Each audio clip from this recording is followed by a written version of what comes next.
Père, du Fils et du Saint-Esprit, ainsi soit-il. Dans 40 jours, Ninive sera détruite. Mais bien, chers frères, il faudrait aujourd'hui, pour être complètement dans la tonalité de la liturgie de ce jour, que je vous parle en revêtant un sac de toile, en couvrant ma tête de cendre, au risque peut-être de créer une nouvelle mode, une nouvelle tendance, sait-on jamais, étant donné que notre monde d'aujourd'hui est si friand d'habitude de tenues extravagantes. En effet, nous assistons aujourd'hui à l'épisode bien connu du prophète Jonas parcourant la ville de Ninive pour y prêcher la pénitence.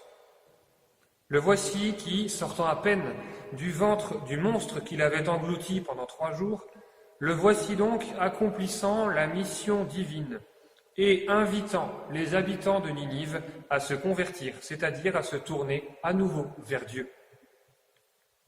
Ils annoncent la destruction de la ville dans 40 jours, mais aux surprises, les habitants de Ninive réagissent tout de suite.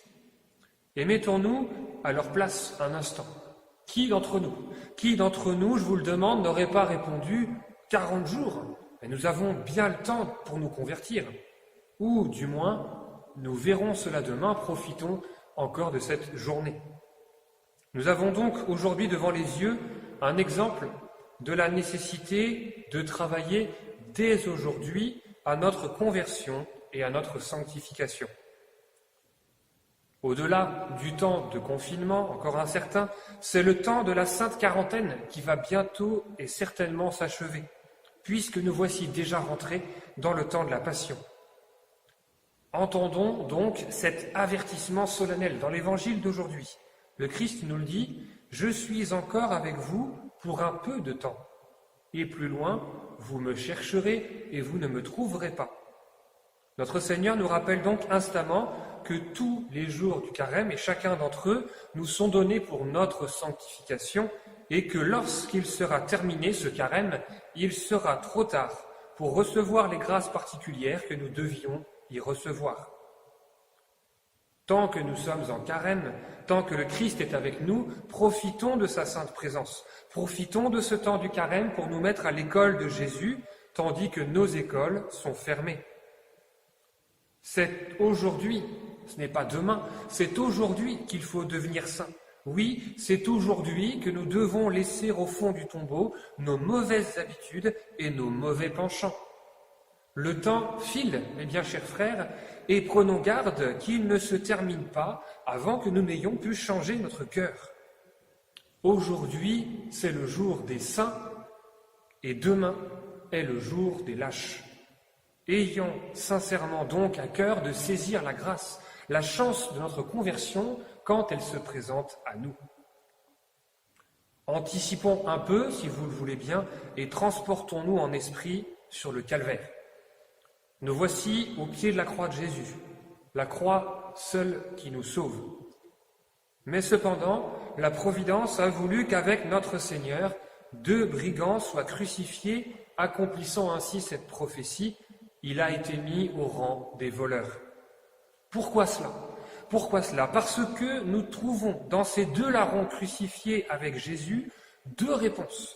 2 réponses qui sont parfois les nôtres, reconnaissons-le, lorsque se présente une occasion de sanctification que nous appelons d'ailleurs communément une croix. Nos 2 voleurs comprennent bien qu'il leur reste effectivement peu de temps, et dans ces derniers instants de leur vie, les voici mis en présence, malgré eux, dirons-nous, de la chance de leur vie, de la chance de leur vie éternelle. Qui va la saisir? Qui va accepter de poser à cet instant précis l'acte salutaire par excellence? Pour eux, pour ces larrons, il n'y a pas de lendemain qui soit, car dans 3 heures, tout sera terminé. Le premier se refuse à accepter son sort, se révoltant contre Dieu et les hommes, se refusant à accuser le réel coupable qui se trouve être lui-même. Trop aveuglé par la douleur, mais surtout par son orgueil, il dédaigne la grâce et refuse de voir dans ce Nazaréen sa dernière chance de salut. Les yeux de son âme n'ont pas su voir le Sauveur, Et d'ailleurs, dans son beau film sur la passion du Christ, Mel Gibson a voulu manifester cet aveuglement spirituel en mettant en scène un corbeau qui vient ôter la vue aux malheureux criminels. Combien de fois, mes chers amis, avons-nous rejeté une occasion de salut, une croix plus ou moins grande, parce que la souffrance salvatrice qui l'accompagnait nous était insupportable? Combien de fois n'avons-nous pas su voir la main de notre Seigneur qui nous tendait une croix à embrasser?